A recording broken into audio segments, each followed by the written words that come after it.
হ্যাঁ হ্যাঁ রেকর্ড হচ্ছে। হ্যাঁ মেহেদী ভাই বলেন।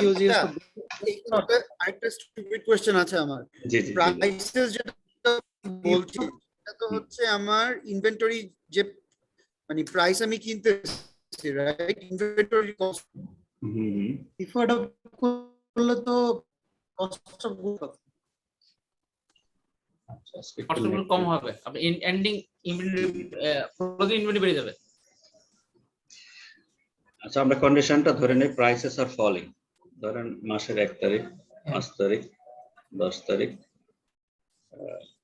20 আর ধরেন 30, এক মাসের হিসাব। Prices are falling. আপনি যে ইনভেন্টরিটা রেগুলার বেসিসে কিনেন সেটা ধরেন যে 50 টাকা দিয়ে শুরু, কমতেই আছে।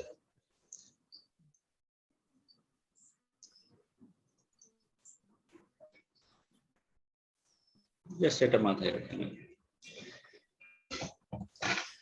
Prices are falling. এখন সে ইউজ করবে না, কোনটা করবে না? লিফো ইউজ করবে না, উইল নট অ্যাকসেপ্ট লাইফ। কেন করবে না এটা আগে বুঝিয়ে ফেল। লাইফো ইউজ করলে কি হয়? লাইফের কন্ডিশনটা কি? সে কোন ইনভেন্টরিটা আগে ছাড়ে? লেটেস্ট আগে ছাড়বে, last in first out. Latest আগে ছাড়বে, লেটেস্ট ওয়ান। দ্যাট মিন্স এখান থেকে এক্সিট হওয়া শুরু হবে, তাই না? হ্যাঁ এটা আগে যাবে, তারপরে এটা যাবে, তারপরে এইভাবে হলে প্রাইস যখন কমতেছে তো আসলে এখানে cost of goods sold, cost of goods sold এখানে কম হবে না? কম হবে। কস্ট অফ গুডস সোল্ড যদি কম হয় তাহলে কি হবে? Taxable, ending inventory taxable income, income বাড়বে। ট্যাক্সেবল ইনকাম বেড়ে যাবে। ট্যাক্সেবল ইনকাম বাড়া মানে কোন আউটফ্লোটা বাড়বে? ট্যাক্স বাড়বে না? কারণ আমরা ট্যাক্স থেকে তো পালাই বাঁচতে পারবো না, ট্যাক্স বেড়ে যাবে। ট্যাক্স বাড়া মানে আপনার আউটফ্লোটা বেশি হবে। আউটফ্লো বেশি হলে ওর উদ্দেশ্য কি ছিল? ওর ইন্টেনশন হচ্ছে maximise cash flow, not maximising his profit. রিলেশনটা ধরতে পারছি? এটা হলো উদ্দেশ্য। তাহলে এটা যদি লিফো ইউজ না করে ফিফো ইউজ করতো তাহলে তার কস্ট অফ গুডস সোল্ড কি বেশি হতো না? তখন তো তার ইনভেন্টরি এক্সিট হইতো এখান থেকে বেশি হতো। হ্যাঁ বেশি হতো, বেশি। That means cost of goods sold বেশি হওয়া মানে তার ট্যাক্সেবল ইনকামও কম হবে, তাহলে ট্যাক্সও কম। তাহলে কি এটা আমাদের এটার সাথে একমত কিনা? দাদা কি বলে? এখানে লিফো ফিফোর যত প্রশ্ন আছে ম্যাক্সিমাম এই রিলেটেড, ম্যাক্সিমাম সবচেয়ে মানে জঞ্জালপূর্ণ আলোচনা এটাই। ঠিক আছে, কনসেপ্ট ঠিক আছে দাদা? হ্যাঁ হ্যাঁ ঠিক আছে। ওকে, আপনি কিছু অ্যাড করতে চান আরো সহজ ভাবে? ম্যাক্সিমাম প্রশ্ন দাদা কি রাস্তায় নাকি? না এটা ঠিক আছে, আসলে তো ট্যাক্স আমি কম আসলে আমাদের ইন্টেনশনটা থাকবে ট্যাক্স যাতে কম দিতে হয়, পার্টিকুলারলি এই কোম্পানির জন্য। আচ্ছা আমার কথা শোনা যাচ্ছে?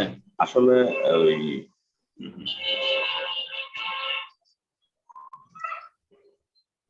আচ্ছা দাদা আপনার এখানে প্রচুর নয়।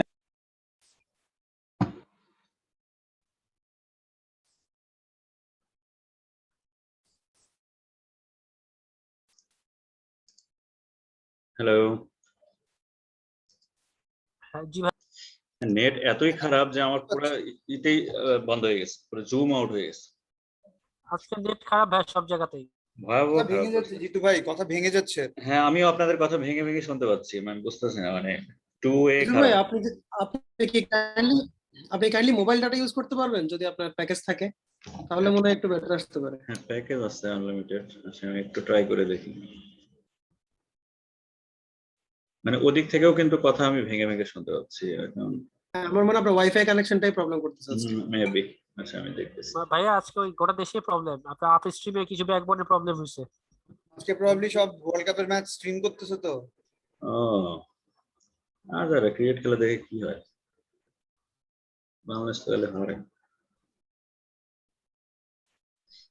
দেখি আমি মোবাইল ডাটা ইউজ করি।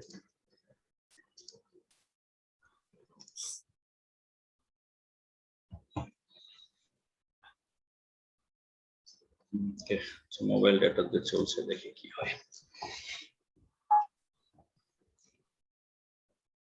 আচ্ছা, এটা আমরা কি ক্লিয়ার বলতে পারি? আমরা নেক্সট দেখতে পারি।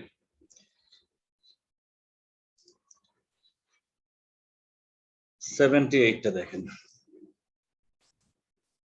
All sales. এখন শোনা যাচ্ছে? জি ওকে, আলহামদুলিল্লাহ। All sales and purchases for the year at Rose Corporation are credit transaction. Okay. Rose shipped goods via FOB shipping point. In error, this is the very important issue. In error, the goods were not recorded as a sale and were included in ending inventory. Which one of the following statement is correct? That means আপনার সবগুলো স্টেটমেন্টই দেখতে হবে। আর সব statement না দেখেও decision নিতে পারেন যে এই ইফেক্টটা হলে কি হবে। এখানে বলছে দেখেন, all sales and purchases for the year at Roses Corporation are credit transactions. Credit and cash transaction না। The Rose shipped goods via FOB shipping point.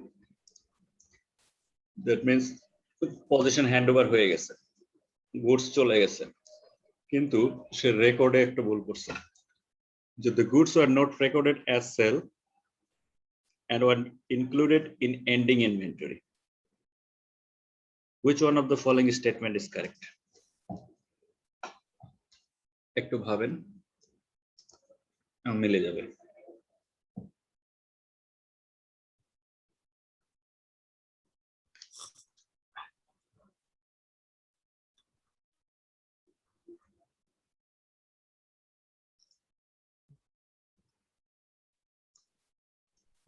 Not recorded.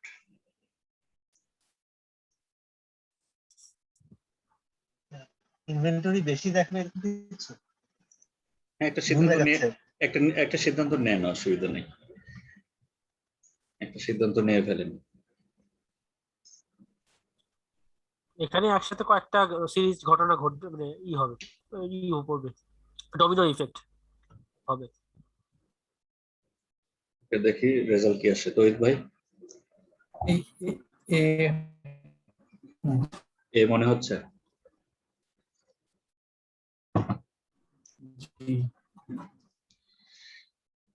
এর পক্ষে কয়জন, বির পক্ষে কয়জন?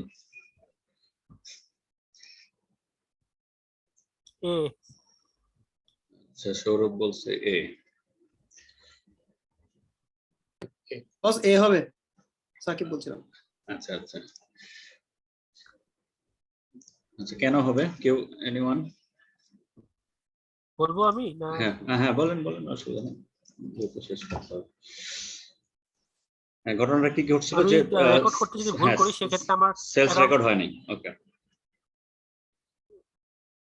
হ্যাঁ বলেন বলেন। যদি রেকর্ড করতে না করি সেক্ষেত্রে আমার অ্যাকাউন্ট রিসিভেবলটা কম হচ্ছে, আন্ডারস্টেটেড হয়ে যাচ্ছে, এবং ইনভেন্টরি হচ্ছে ওভারস্টেটেড হয়ে যাচ্ছে, কারণ ইনভেন্টরি থেকে আমার মালটা এখনো রেকর্ড অনুযায়ী যায় নাই, থেকে গেছে, রেকর্ড অনুযায়ী আমার ইনভেন্টরিতে মাল থেকে গেছে, ওভারস্টেটেড হয়ে যাচ্ছে, এবং সেক্ষেত্রে সেলটাও কম হচ্ছে, সেলটাও কম হচ্ছে, আন্ডারস্টেটেড হচ্ছে, এবং কস্ট অফ গুডস সোল্ড এটাও হবে আপনার আন্ডারস্টেটেড, কম খরচ দেখাচ্ছে রেকর্ডে। ইনভেন্টরি ওয়াজ ওভারস্টেটেড দেয়া আছে, এবং তার জন্য এটাই হচ্ছে আমার মতে সঠিক উত্তর। সেলস ওয়্যার লাস্টটুকু বুঝিনে যেটা মানে উপরটা তো মিল লেখা আছে।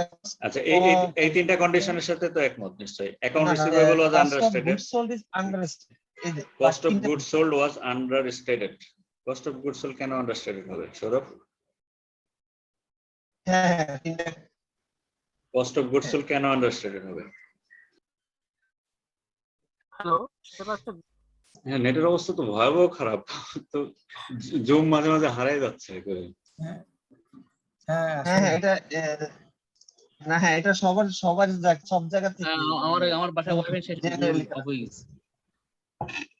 খারাপ অবস্থা।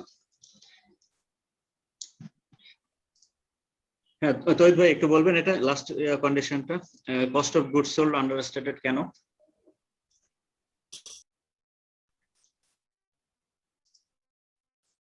হ্যালো, ভাইয়া ও মাই গড, খুবই বোঝা যাচ্ছে না কথা ভাই আপনার। খুবই কঠিন কথা অবস্থা শোনা যাচ্ছে। না বেটার আজকে আমরা ড্রপ করি, আমিও শুনতে পাচ্ছি না কিছু। আজকে আমরা পোস্টপোন করি, কালকে সময় দেওয়া যাবে? কালকে কিছু বোঝা যাচ্ছে না। জিতু ভাইয়া রেকর্ডিং এর সমস্যা না, আসলে যে নেটের খুবই অবস্থা বাজে ভাই সবারই কথা কেটে কেটে আসছে। জেনারেলি কি যেন সমস্যা হয়েছে, এসএমএস আসছে আমার ইয়ে থেকে, ন্যাশনাল অপারেটর থেকে। ন্যাশনাল এলো মানে সমস্যা হচ্ছে, আমার কোনো নাই, ওয়াইফাই লাইন অফ হয়ে গেছে। মানে আপ স্ট্রিমের সমস্যা হচ্ছে, আপ স্ট্রিমে ওভারঅল জি সবারই। হুম, ব্যাড দাদা বলে বলেন, শুনতেছি। আইএসপি বলবো? হ্যাঁ জি বলেন দাদা, শুনতেছি। জি হ্যাঁ, বললাম যে যখন সেলস এন্ট্রি হয় তখন তো 4টা এন্ট্রি হয়, একটা সেলস রেভিনিউ আর একটা রিসিভেবল। হ্যালো, জি জি বুঝছি ভাইয়া, দাদা বুঝছি, প্রথম অংশটুকু বুঝছি। আর দাদা বলেন, দাদা হ্যাঁ, বলেন, শুনতেছি, বলেন। আরেকটা হচ্ছে সিওজিএস আর ইনভেন্টরি। অর্থাৎ সিওজিএসটা এক্সপেন্স হচ্ছে, ওদিকে ইনভেন্টরিও কমে যাচ্ছে। এখানে তো সেলস এন্ট্রিটাই হয়নি, তাহলে সিওজিএসও এন্ট্রি হয়নি, তাহলে সিওজিএস আন্ডারস্টেটেড হলো। একটা জিনিস সেলস হওয়া মাত্রই তো 4টা এন্ট্রি হবে, সেলস রেভিনিউ ক্রেডিট, আর একটা হচ্ছে রিসিভেবল ডেবিট, ঠিক আছে? অন্যদিকে সিওজিএস ডেবিট আর ক্রেডিটটা হচ্ছে ইনভেন্টরি। তাহলে এখানে সেলস এন্ট্রি যখন হয়নি, তাহলে সিওজিএস এন্ট্রি প্রশ্নই আসে না, তাহলে সিওজিএস আন্ডারস্টেটেড হলো, যেহেতু সেলস রেভিনিউ আন্ডারস্টেটেড হলো। জি এবার মোটামুটি বুঝতে পারছি। হ্যাঁ, রেভিনিউ যেহেতু আন্ডারস্টেটেড, সিওজিএস ও তাহলে অটোমেটিক্যালি আন্ডারস্টেটেড ইমপ্লাইডলি।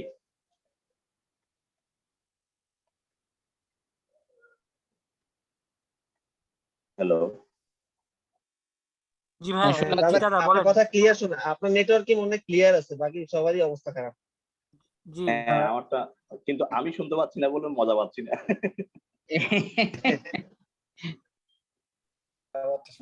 জিতু ভাই আছে নাকি? জিতু ভাই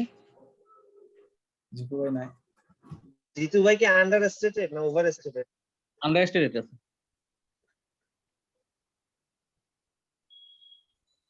না আছে তো দেখি। জিতু ভাই আছেন নাকি? না উনি মনে ব্রেক নিয়েছে। না আছেন তো, উনি আছেন তো। ওনার কাছেন কাছে ওনার কথা মনে হয় শোনা যাচ্ছে না, উনি মানে হ্যাঁ, কথা কথা শোনা বলতেছে যাচ্ছে এখন না। শুনতেছে। হ্যাঁ হ্যাঁ। আমি তো মিউট হয়ে গেছিলাম, ও আচ্ছা আচ্ছা। ভুলবশত ক্লিক করছে আর কি। ওকে, না শোনা যাচ্ছে এখন, ঠিক আছে। জি তবে যদি এরকম আরো একবার জিতু ভাই ফ্রিকোয়েন্টলি ডিস্টার্ব ফিনিশিং করে। দেন, আচ্ছা লাস্ট ফিনিশিংটা দেন। আচ্ছা, আমরা এখানে আমরা যদি দেখি, প্রথম কন্ডিশনটা কি ছিল, যে Rose ship the goods via FOB shipping point.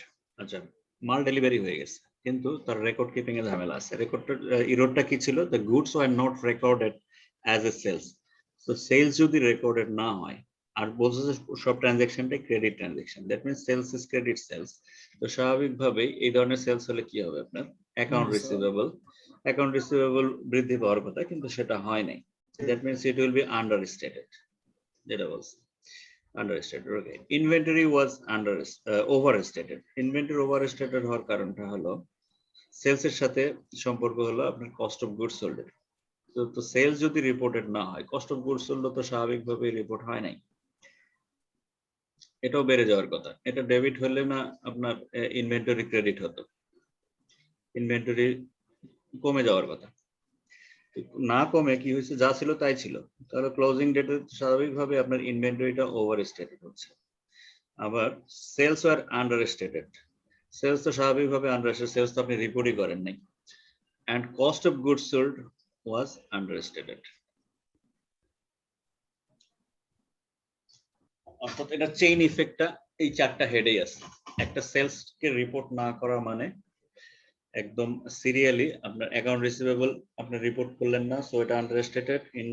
Inventory will be ওভারস্টেটেড, যেহেতু আপনি মাইনাস করছেন না। সেলস রিপোর্ট না করার কারণে সেলস উইল বি আন্ডারস্টেটেড, এবং by default cost of goods sold will be understated. তবে মনে মনে যদি জার্নাল করে নিতে পারেন সবচেয়ে সহজ হবে, কিন্তু এত সময় পাবেন না।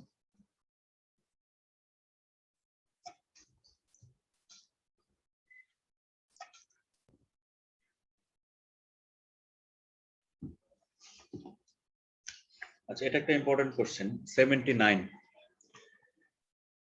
খুবই গুরুত্বপূর্ণ প্রশ্ন। Which of the following is true regarding the assignment, placing as collateral of accounts receivable and factoring of accounts receivable for a manufacturing firm? ইতে যাচ্ছে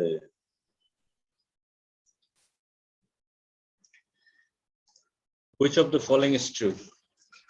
আচ্ছা, অ্যাসাইনমেন্ট এটা জাস্ট একটা মানে লেন্ডিং প্রসেসের একটা লিগ্যাল টার্ম অ্যাসাইনমেন্ট।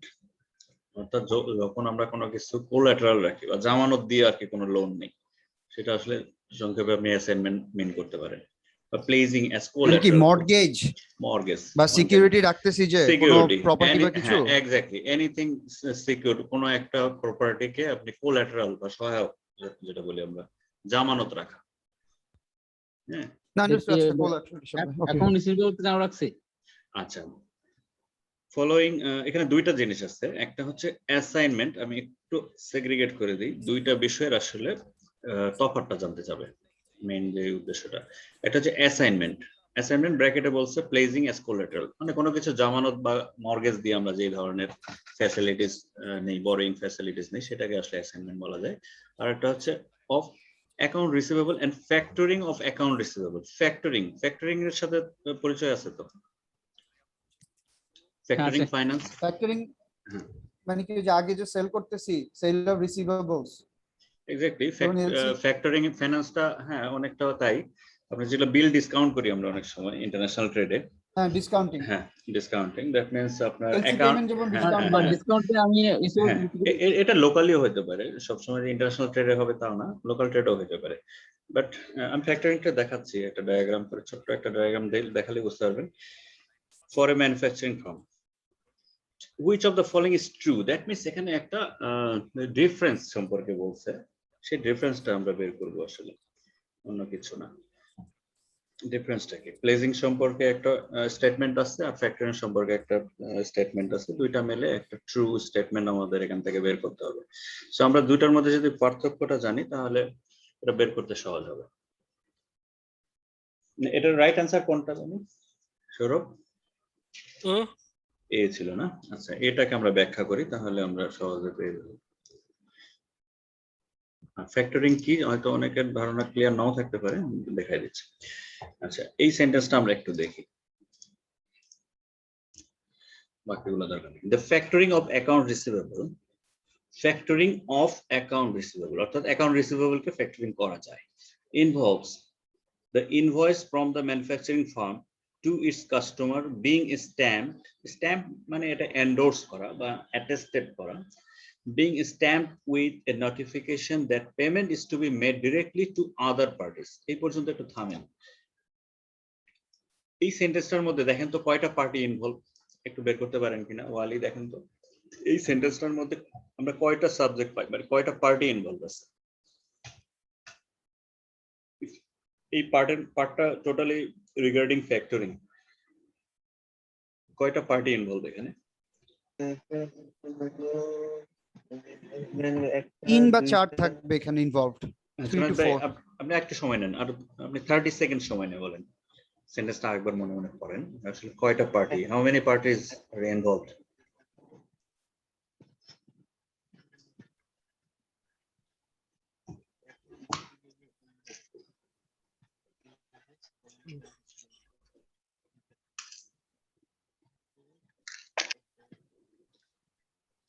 মেহেদি ভাই দেখেন তো এখানে কয়টা পার্টি? মেহেদি ভাই আছেন? নেটের যে অবস্থা আজকে,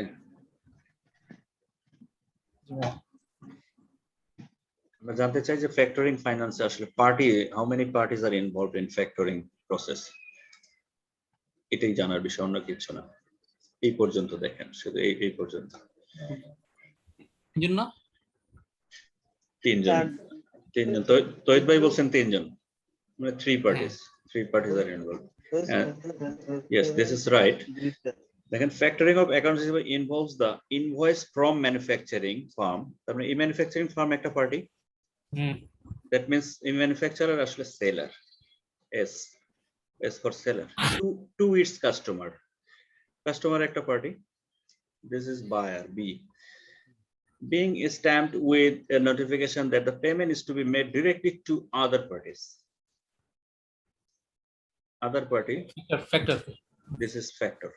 He is the factor. That means a factoring process involves minimum three parties. Minimum na, it is usually three parties. Three parties. And factoring finance diagram ta ashole kichhui na erokom. Buyer, seller, আর এই জায়গায় থাকে হলো bank. Bank আসলে বা finance, any finance company, financing company, এটাই হলো factor. এই আর্থিক প্রতিষ্ঠানটাই ফ্যাক্টর। হ্যাঁ, তো প্রথমত এটা অ্যাকাউন্ট রিসিভেবল রিলেটেড একটা প্রশ্ন। সেলার হলো ম্যানুফ্যাকচারার, তো ও কি করছে, ও তো বাকিতে মাল বেচছে এর কাছে, বায়ারের কাছে, এটা ইনভয়েস ধরাই দিছে, বিল পাইছে,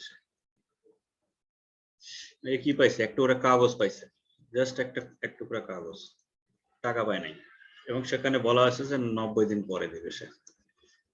বায়ার বলছে যে 90 দিন পরে তোমাকে পে করবো, পর্যন্ত তোমাকে ধৈর্য ধরতে হবে।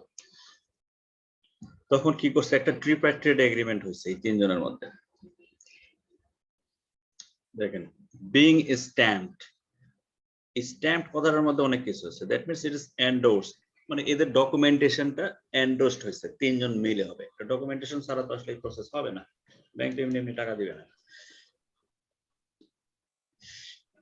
এটা বলছে buyer will directly pay to other parties. ধরেন এই বিলটা ছিল 100 টাকার, বায়ার বলছে 90 দিন পরে দেব, সেলার চিন্তা করছে এটা যদি আমি আর্লি এনক্যাশ করতে পারি আমি এই টাকাটা আবার টার্ন ওভার করতে পারবো। সো সে 100 টাকার বিল ব্যাংকের কাছে 90 টাকায় বিক্রি করে দিচ্ছে, 10 টাকা লস দিয়ে। ব্যাংকের লাভ এই 10 টাকা, সামটাইমস আরো কিছু কন্ডিশন থাকতে পারে, দ্যাটস ডিফারেন্ট থিং, বোঝার সুবিধার্থে এই 10 টাকা ডিসকাউন্ট করে 100 টাকার বিল ব্যাংকের কাছে বিক্রি করে দিল, কাগজটা বিক্রি করছে, ইনভয়েসটা। আর এই 90 টাকা, 10 টাকা হলো ব্যাংকের লাভ, আর 90 টাকা নিয়ে গেল কে, সেলার। ও আর্লি নিয়ে গেল, 90 ডেজ অ্যাডভান্স থাকার কারণে সে ওই টাকাটা আবার প্লে করতে পারবে। আর বাকি 100 টাকা দায়িত্ব, এর দায়িত্ব আর কমে নাই, ডি এর লায়াবিলিটি কি কমছে, ওর 100 টাকাই থাকবে।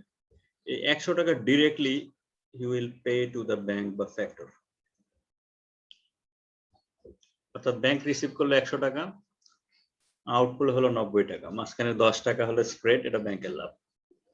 হ্যাঁ, আর তিনজন মিলে যে এগ্রিমেন্টটা হলো, যে প্রসেস অফ ফাইন্যান্সিং, অর্থাৎ রিসিভেবলকে বিক্রি করে দেওয়া ডিসকাউন্টে, এটার নামই হলো ফ্যাক্টরিং ফাইন্যান্স।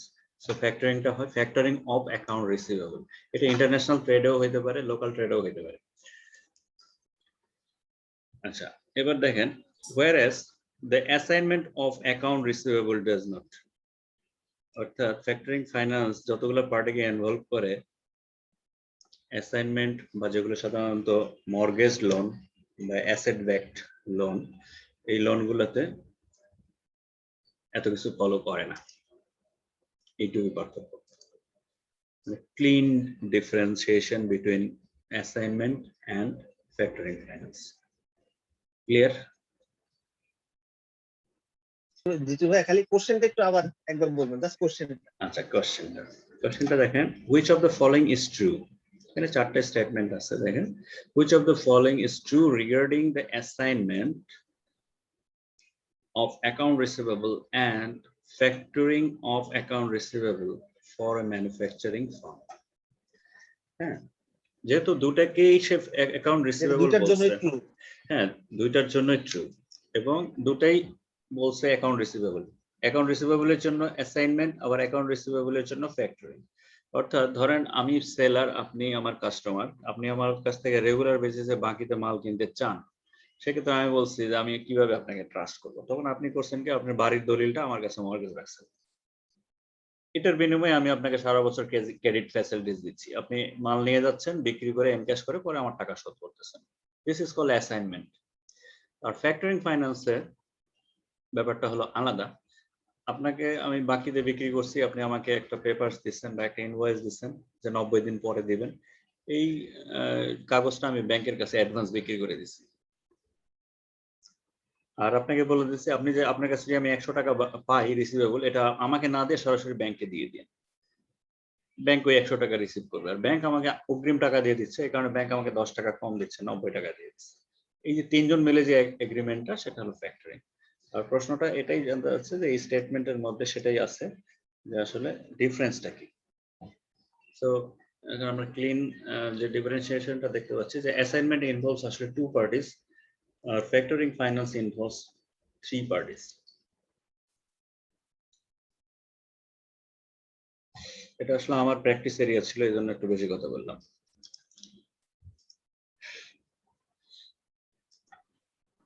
আচ্ছা জিতু ভাই, আমি বলতেছিলাম 3 থেকে 4, এইখানে যদি আবার কনফার্মিং ব্যাংক, আমি এলসির পার্সপেক্টিভ থেকে আসতেছি, আমি বুঝতে পারছি আপনি ইস্যুইং এলসি তে ব্যাংক গেছেন। আবার যদি কনফার্মিং ব্যাংক থাকেন তখন তো 4 পার্টি হয়ে যাচ্ছে, রাইট? আপনি এলসি যখন যাবেন, এলসির সাথে ফ্যাক্টরিং এর লিটল বিট ডিফারেন্স আছে।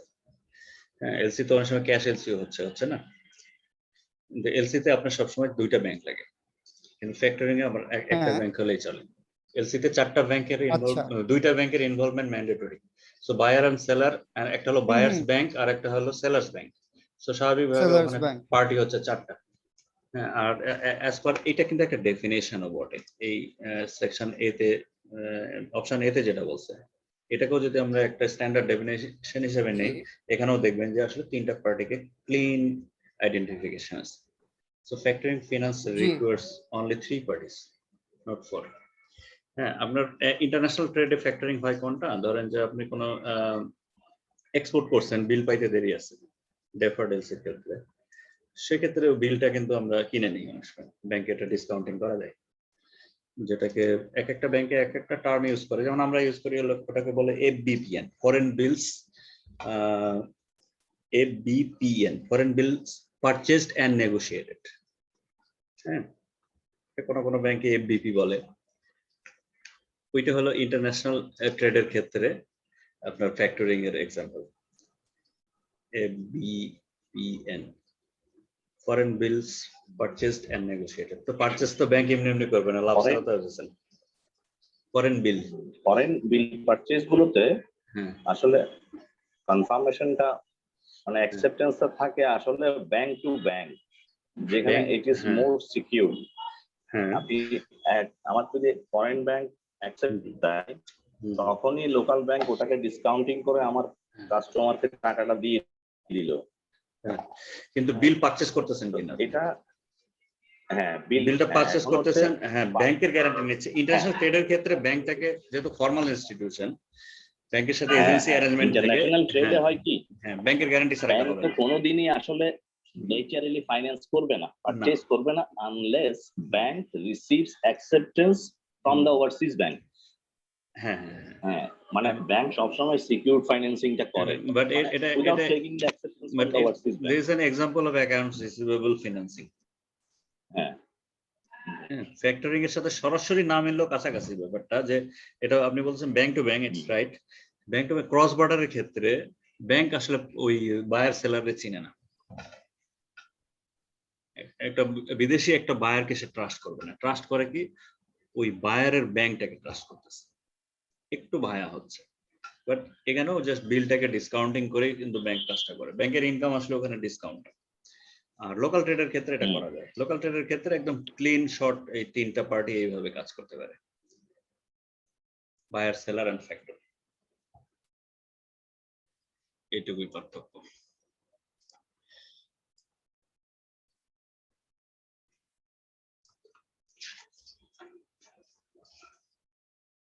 আমরা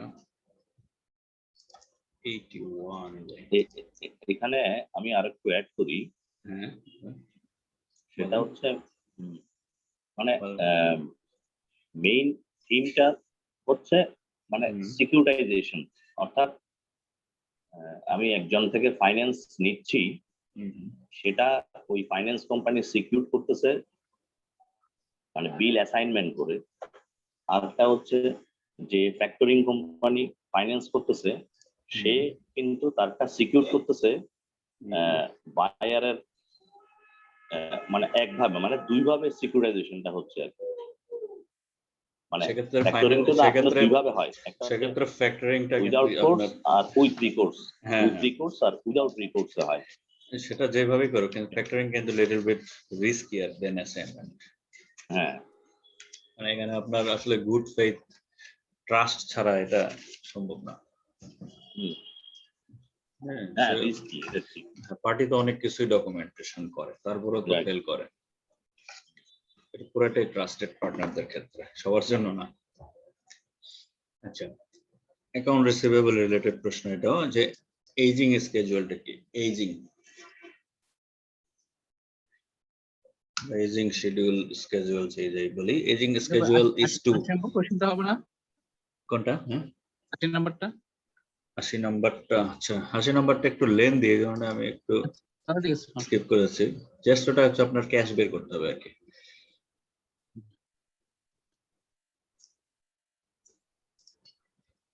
এজিং শিডিউল দিয়ে কি বের করা হয় আসলে? Ageing schedule is used to D, Bad debt. estimate inventory obsolescence.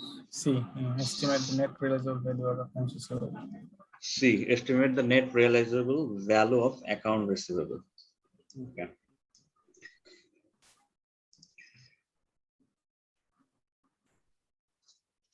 আচ্ছা, এই অঙ্কটা দরকার আছে, একটা করলেই হবে। এটা হয়তো একেবারে কেউ বিবিএ তে করছেন, তারপরে হয়তো আর হাতে দেওয়া লাগেনি।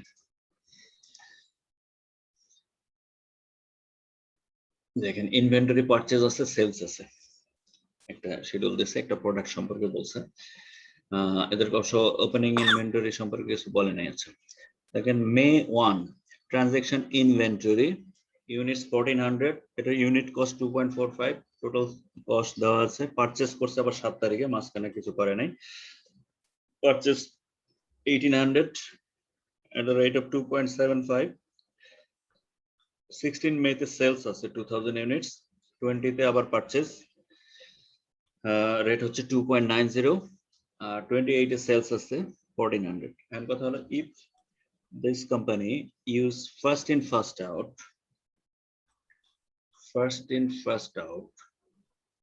that means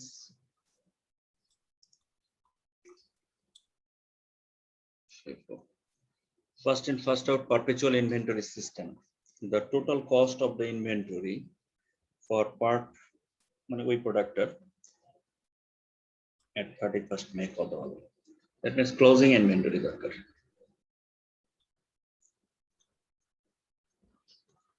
ending inventory কত?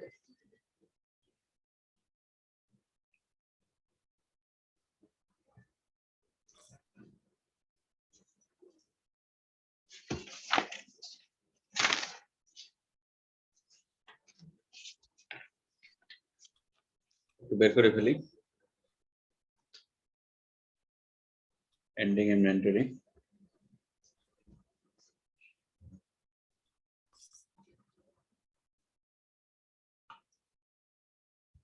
বস এ হবে মনে হয় 3230।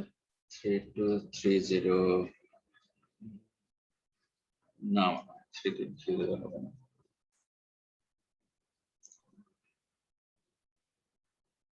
একটু সময় নেন, অসুবিধা নেই। এরকম অঙ্কের মতো মেলা অঙ্ক আছে এই সেম জিনিস, একটাতে ভালো সময় দিলে বাকিগুলো না দিলেও চলবে। ইউনিট তো 1300 বের করছে, এখন প্রাইসটা বের করতে পারি, হাতে কাগজ কলম নাই বের করা যায় না। হ্যাঁ, ইউনিট 1300 ঠিক আছে।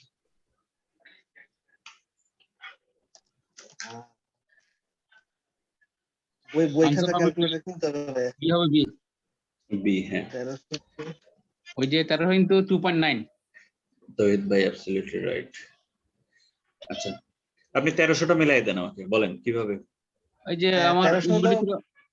আচ্ছা, একজন বলেন, তৌহিদ ভাই বলেন। আচ্ছা, আমার ওপেনিং ছিল 1400 না, পরে কিনছি 1800, তাহলে 3200 হলো। ওকে, ওপেনিং ছিল 1400।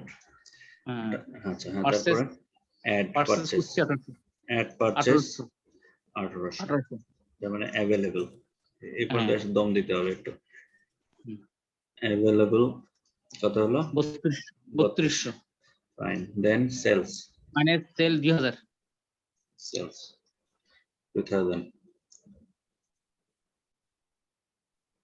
তাহলে 1200 হলো, এই জায়গায় একটা এন্ডিং হলো, এখানে কত 1200, 1200 আবার পারচেজ করছি 1500, আবার অ্যাড 1500, সেল করছি 1400, অ্যাভেলেবল 2700 লেস হ্যাঁ। সেলস কত 1400, 1400, 1300 এন্ডিং ইনভেন্টরি ইউনিটস আমরা বের করছি 1300, এটা এই একেবারে 1400 মধ্যে 1200 হচ্ছে আপনার আগের আগের আগের, আর বাকি 200 হচ্ছে আপনার লেটেস্ট, তাহলে আপনাকে Latest। 1300। আচ্ছা, এটা রেট ধরবো কোনটা? 2.90, 275 1300 ইন্টু 2.90, 2.90, তাহলে তাহলে কত হবে? 3770। 3770। এখন আমার প্রশ্ন হলো, ধরেন আমরা কেউ কিছু জানি না, 2.9 নিলাম কেন? কন্ডিশন হলো ফিফো, আমার লেটেস্ট যে পারচেজ, লেটেস্ট পারচেজটা। ওকে, তার মানে এখানে এটা আমরা আরো অনেক কম সময় নিয়ে করতে পারবো, একবার একাধিক আর কয়েকবার প্র্যাকটিস করার ফলে, যেটা মনে রাখার বিষয়। সামটাইমস মেমোরি হেল্পস আস, আমাদের সময় বাঁচাতে সাহায্য করে। অর্থাৎ ফিফো মেথডে আপনার ক্লোজিং ইনভেন্টরির রেটটা নিতে হচ্ছে আপনার শেষের দিকে, মানে লেটেস্টটা। ওর ক্লোজিং ইনভেন্টরিটা লুকায় থাকতেছে আসলে কোথায়? বটম। এটা যদি লিপো হইতো তাহলে কোন রেটটা নিতাম? লিপো হলে তো একই ইউনিট, তো একই হইতো, তাই না? 1300 হইতো ইউনিট।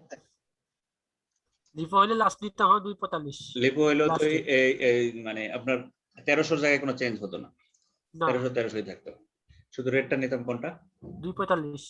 245 এই জায়গায়, তাই কি? হ্যাঁ, ব্যাপারটা ঠিক আছে, যদি বলতো জিতু ভাই যদি 1300 লাস্টে 1400 সেল না করে দেখাতো যে সেল হয়েছে 200, সেক্ষেত্রে বা একটু আগের কিছু প্রাইসের প্রোডাক্ট রয়ে গেছে। লিপোর ক্ষেত্রে আসলে মানে লাস্ট 2.45 নিতে পারতাম কিনা? আমাদের কনফিউশনটা দূর করতে হবে যে কোনো। হ্যাঁ হ্যাঁ হ্যাঁ, এটা দিতে হবে। ওকে, আর ফিফোর ক্ষেত্রে আমার এন্ডিং প্রাইসটা থাকতেছে আপনার শেষের দিকে আর কি, অর্থাৎ আপনার মাস যদি 30 তারিখের দিকে শেষ হয় বা 28 তারিখে শেষ হয়, লাস্ট যে পারচেজটা, লাস্ট পারচেজ মানে লেটেস্ট পারচেজের যে রেটটা, সেটাই।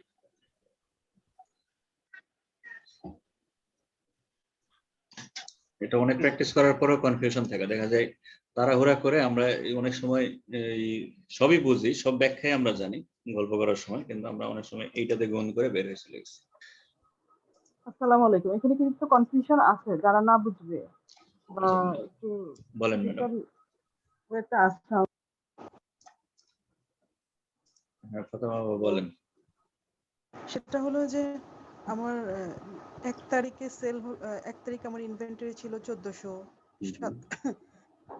7 তারিখে আমার ইনভেন্টরি পারচেজ করছি 1800, তাহলে আমার টোটাল ইনভেন্টরি আছে 3200, আমি সেল করছি 2000, তাহলে আমার ইনভেন্টরি থেকে যায় 1200।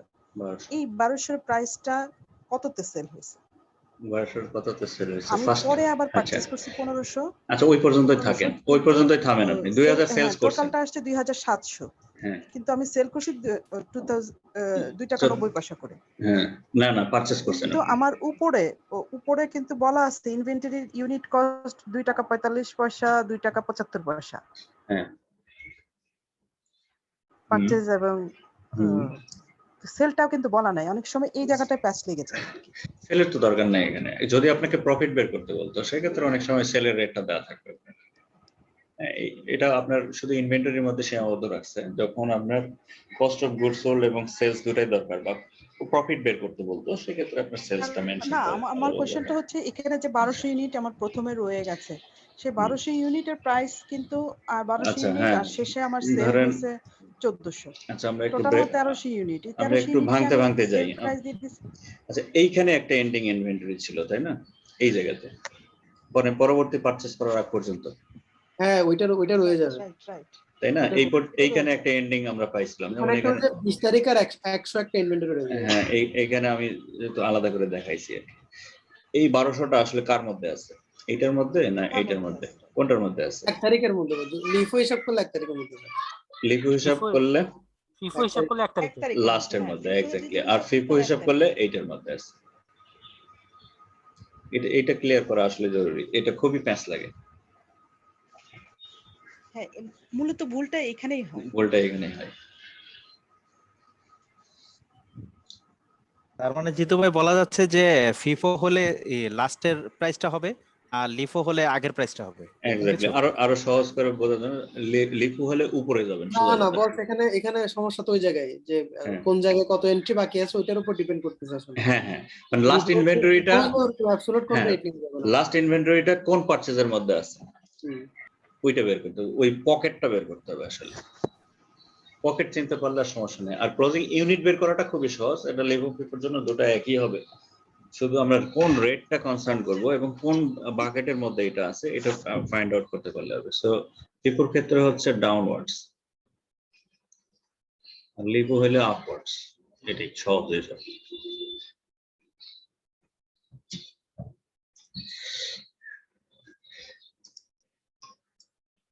আর মডার্ন ম্যানেজমেন্টে তো মনে হয় এগুলো আর কারো হিসাবই করা লাগে না, কারণ সফটওয়্যারই তো সব করে দেয়, খালি ব্যাকগ্রাউন্ডটা জানা লাগবে।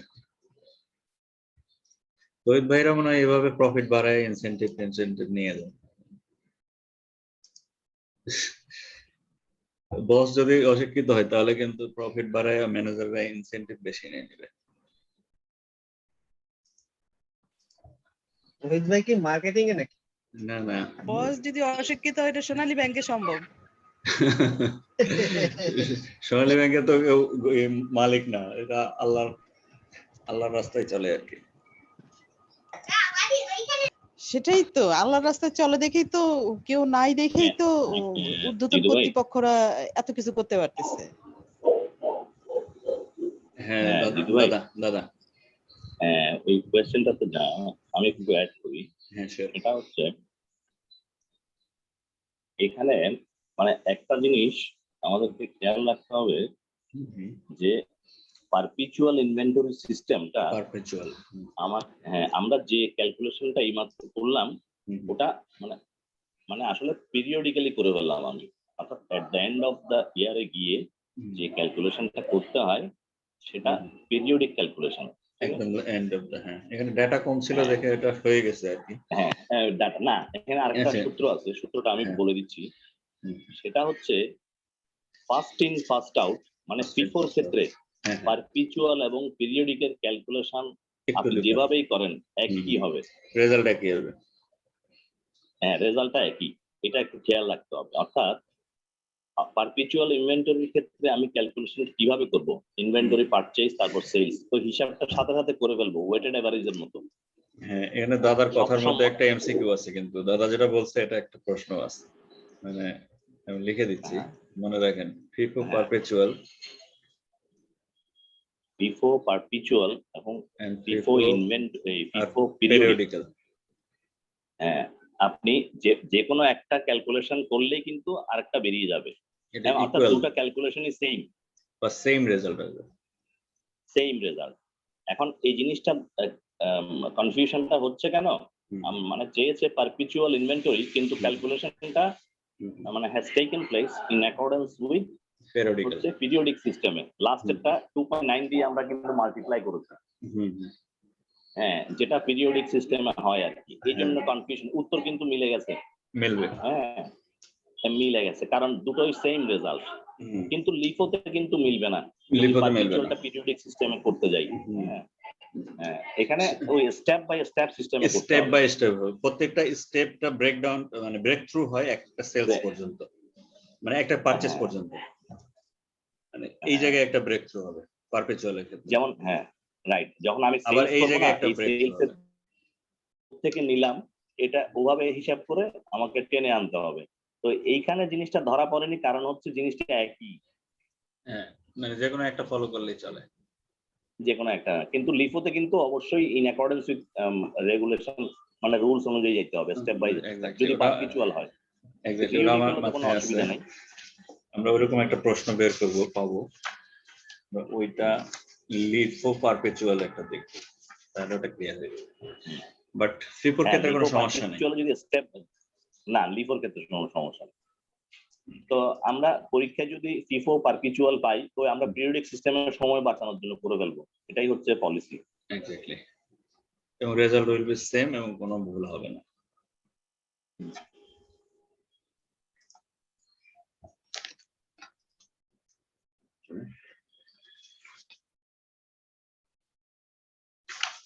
আচ্ছা, 83টা একটু দাদা প্রেজেন্টেশন দিন, সেটা হচ্ছে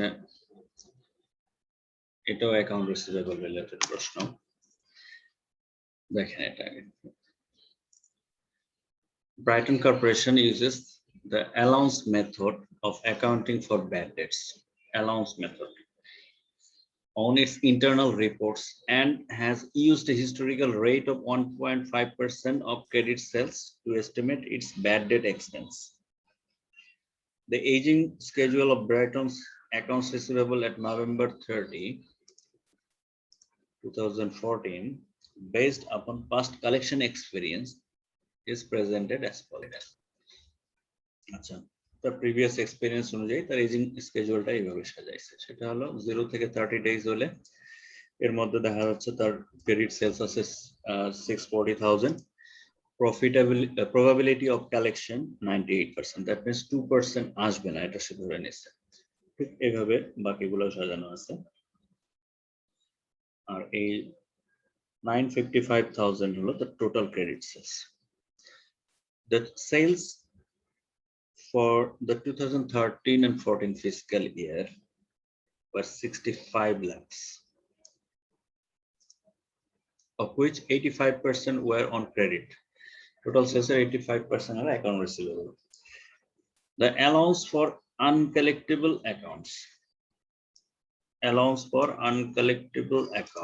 had a credit balance 76,500 on December 1st, 2013, and the debit balance 3,400. Before any entry to record bad debt expense,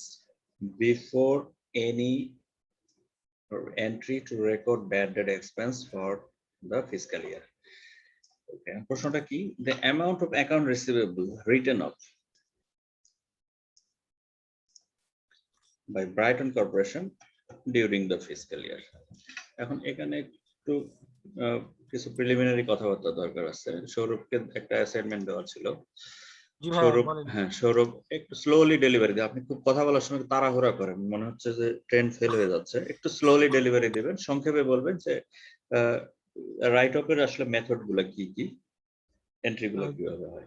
জি ভাই, রাইট অফ এর ক্ষেত্রে আমরা যেটা রাইট অফ এর ক্ষেত্রে যেটা দেখা হয়, মানে স্লো ডেলিভারি দেন, এত ফাস্ট কথা বলা যাবে না। আচ্ছা, স্লোলি। রাইট অফ সাধারণত করা হয় কম অ্যামাউন্টের মধ্যে, ফার্স্ট কথা এটা অনুযায়ী। রাইট অফ এর ক্ষেত্রে অ্যাকাউন্ট রিসিভেবল থেকে যেটা বাদ দেওয়া হয় as a bad debt expense, সেটাই হচ্ছে আপনার রাইট অফ সাধারণভাবে বলতে গেলে। আর এটা কোন কন্ডিশনে আমরা বাদ দিই? সেক্ষেত্রে ভাই মানে ধরে নেই যে এটা এই টাকাটা আর আসবে না, অ্যাকাউন্ট রিসিভেবল মানে বাকিতে বিক্রির যে অংশটুকু আমরা ধরে নেই যে ধরেন 100 টাকার মধ্যে 10 টাকা কোনোদিনও আসবে না, আমরা বুঝে গেছি যে এই টাকা ফেরত পাওয়া যাবে না, তখন আমরা কি করি? রাইট অফ এর ডিসিশন নেই, তাই তো? জি। আচ্ছা, এখন রাইট অফ এর মেথড কয়টা? রাইট অফ এর ভাই মেথডটা দুইটা, একটা হচ্ছে অ্যানালিসিস মেথড আর একটা হচ্ছে ডাইরেক্ট রাইট অফ মেথড। দুইটা মেথড আমরা বুঝলাম, যে একটা হলো অ্যালাউন্স মেথড আর একটা হচ্ছে ডাইরেক্ট রাইট অফ। জি। আচ্ছা, ডাইরেক্ট রাইট অফ এর ক্ষেত্রে কিভাবে করবেন? ধরেন 100 টাকার মধ্যে আমি 10 টাকা রাইট অফ করতে চাই, 100 টাকা আমার অ্যাকাউন্ট রিসিভেবল, হ্যাঁ, 10 টাকা আমি রাইট অফ করার ডিসিশন নিচ্ছি, কিভাবে করব? জার্নাল এন্ট্রিটা এই ক্ষেত্রে হবে, জার্নাল এন্ট্রিটা কি হবে? ব্যাড ডেট এক্সপেন্স ডেবিট আর account receivable credit. Bad debt expense debit, 10 টাকা ডেবিট, আর একটা কি বললেন? ক্রেডিট। অ্যাকাউন্ট রিসিভেবল সরাসরি কমাই দেব।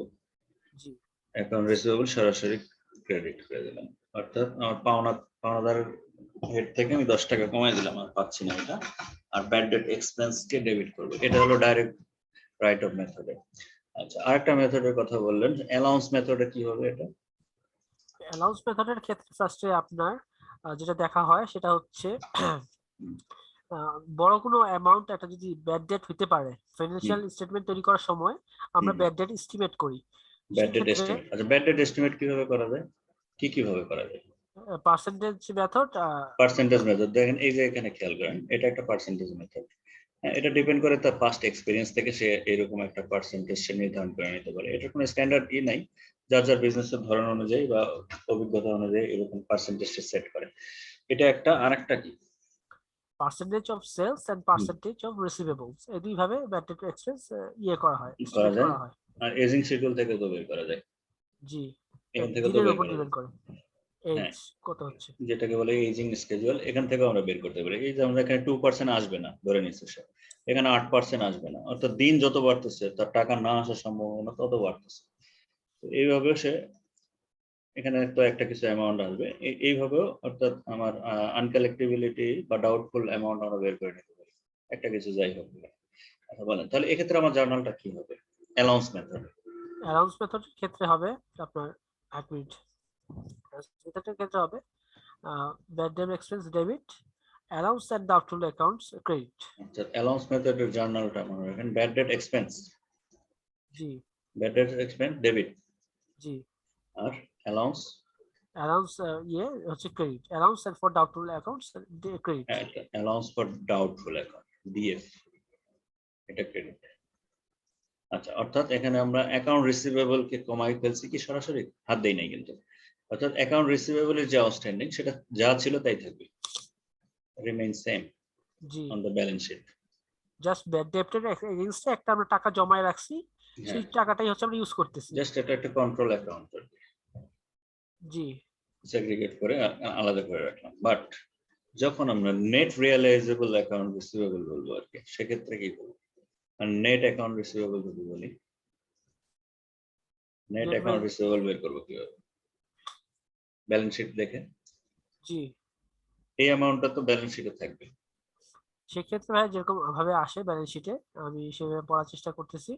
যেমন ফার্স্টে হচ্ছে আপনার অ্যাকাউন্ট রিসিভেবল হচ্ছে ডেবিট হবে। না না, ব্যালেন্স শিটে আমরা যখন অ্যামাউন্টটা বের করব, অ্যামাউন্ট আপনার অ্যাকাউন্ট রিসিভেবল অ্যামাউন্টটা নির্ধারণ করব কিভাবে?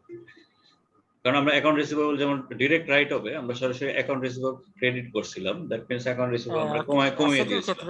কিন্তু অ্যালাউন্স মেথডে কিন্তু আমরা অ্যাকাউন্ট রিসিভেবল হাত দেই না। জি, হ্যাঁ, দ্যাট মিন্স এরকম হবে, আমি বলি সেটা হচ্ছে ডেবিট, এটা ক্রেডিট ছিল, তাহলে ব্যালেন্স শিটে এটা ডেবিট পাশে দেখাবো না, allowance for doubtful account credit credit ছিল। হ্যাঁ, কিন্তু তখন আমি আপনাকে যখন নেট অ্যাকাউন্ট রিসিভেবল বলা হবে, তখন আপনার হবে ধরেন 100 টাকা আপনার টোটাল অ্যাকাউন্ট রিসিভেবল ছিল, আর আমার ডাউটফুল ছিল 10 টাকা, নেট অ্যাকাউন্ট রিসিভেবল হবে 90 টাকা। এভাবে দেখতে হবে। আচ্ছা, আমি একটু রিক্যাপ করি 30 সেকেন্ড। একটা হলো যে রাইট অফ মেথড দুইটা, একটা হচ্ছে ডিরেক্ট রাইট অফ, আর একটা হচ্ছে allowance method. Direct right of এর ক্ষেত্রে জাস্ট আমাদের জার্নালটা হচ্ছে ব্যাড ডেট এক্সপেন্স ডেবিট, আর আমরা অ্যাকাউন্ট রিসিভেবলটাকে ক্রেডিট করে দিলাম, কাজ শেষ। আর আরেকটা যখন বলতেছি অ্যালাউন্স মেথড, অ্যালাউন্স মেথডে তার যে estimated amount of doubtful amount, যেটাকে মানে ধরে নিচ্ছে আর কখনো আসবে না, এটাকে আমরা আগে এস্টিমেট করব। সেটা পার্সেন্টেজ মেথডে করতে পারি, এজিং শিডিউল দিয়েও বের করতে পারি। সেই অ্যামাউন্টটাকে আমরা কি করব, bad debt expense debit, allowance for doubtful account credit. আচ্ছা, এখন এই প্রশ্ন যেটা ছিল, এই প্রশ্নের সাথে এই প্রশ্নটা জানতে চাইছে আসলে ডিউরিং দিস ফিসক্যাল ইয়ার কত টাকা রাইট অফ করছে, এটা কিভাবে বের করবো? এখানে যদিও একটা ওপেনিং ব্যালেন্স আর একটা এন্ডিং ব্যালেন্স দেওয়া আছে।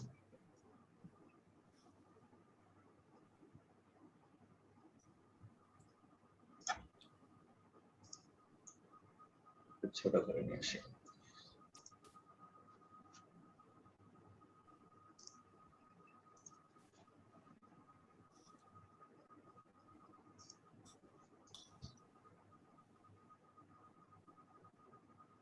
একসাথে দেখা যাচ্ছে তো পুরাটা? জি, এটার সলিউশনটা কি? এটা দাদা বলেন। অ্যানসার গুলো একটু নিচে দেখা যাবে। শর্টকাট হলো বুঝি ভাই, হ্যাঁ ওপেনিং ক্লোন যোগ করে হ্যাঁ টুকো দিলেই বেড়ে যাবে একটা। ওকে দ্যাট মিন্স বেড়ে যাবে 79,900 শর্টকাট শর্টকাট। ওপেনিং ব্যালেন্স কত হইলেন এখানে? 76,000 76,500 যোগ 3,400 প্লাস 3,400, তাহলে হবে 79,000 না কত? 79, 79,900। আচ্ছা 79,000 79,900 এই টাকাটা রিটার্ন আপ হয়েছে। আচ্ছা এখানে কোনো ইকুয়েশন বের করতে পারি কি এখান থেকে আমরা? ধরেন এই ধরনের প্রশ্ন যদি আমরা পাই শর্টকাটে কিভাবে করতে পারি? এখানে তো যোগ করলাম, এখান থেকে কোনো একটা ইকুয়েশন যদি দাঁড় করায় একটা বেনিফিট আছে। অর্থাৎ আমাদের প্রশ্ন ছিল রিটার্ন অফ কত? Return of equals to opening balance plus closing balance. কোনো প্রশ্নে যদি দেখা যায় যে রিটার্ন অফ এর ফিগার দেওয়া আছে আর এর মধ্যে যে কোনো একটা অ্যাবসেন্ট আছে, তাহলে আমরা এই মেথডটা মাথায় রাখলে শর্টকাটে উত্তরটা বের করতে পারবো। পারবো কিনা?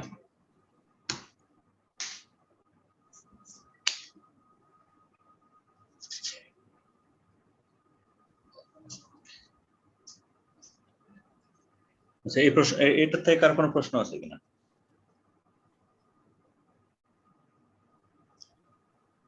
রাইট অফ নিয়ে, আচ্ছা রাইট অফ নিয়ে আরো প্রশ্ন আছে, যদি সামনে যাই ওগুলো আরো সহজ।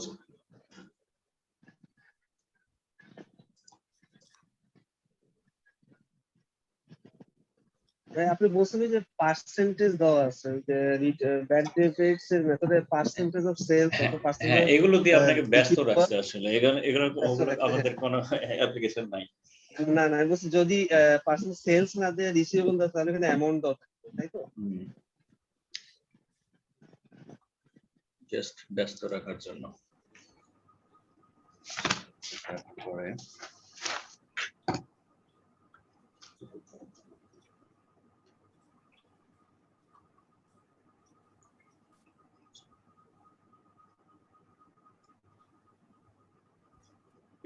দেখেন, এটা খুব ছোট্ট একটা math. 84 Woody company sold 150,000 of its account receivable without recourse. The purchaser assessed a finance charge of 5%. Woody should record what?